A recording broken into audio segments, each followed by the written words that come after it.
kaninang 2 p.m. yung low pressure area na dating si Bagyong Ada na minomonitor natin dito sa may silangan ng Mindanao ay nag-dissipate or nalusaw na. And ngayon, wala na po tayong minomonitor na kahit anumang bagyo or low pressure area sa loob at labas ng ating area of responsibility. Ngunit may kita po natin dito sa ating satellite animation na merong mga dense or makakapal na kaulapan na umaabot dito sa may silangan ng Visayas at Mindanao. Ito po mga cloudiness or kaulapan na ito ay dala ng shear line at ina-expect po natin ngayong gabi patuloy pa rin magdudulot ang shear line ng mga katamtaman at kung minsan ay mga malalakas po na pag-ulan dito sa may silangan ng Visayas or dito sa Eastern Visayas maging dito din sa area ng Caraga. And expect po natin magiging maulap din yung kalangitan. May mga scattered din ng mga pag-ulan na mararanasan dito sa may Central Visayas, maging sa Camiguin, Misamis Oriental at sa area din ng Davao Region, dulot pa rin po ito ng shear line. Samantala may kita din po natin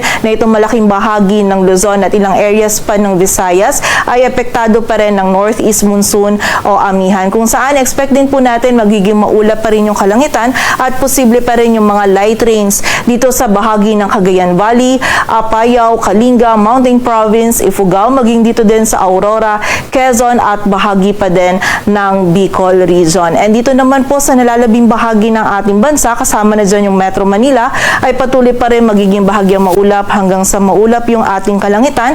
Posible lang yung mga may hinang pagulan or pag-ambon dito sa Metro Manila, the rest of Luzon at sa the rest of Visayas, while posible naman yung mga biglaang pag-ulan, paghilat at pagkulog dito sa nalalabing bahagi ng Mindanao, dulot ng mga localized thunderstorms.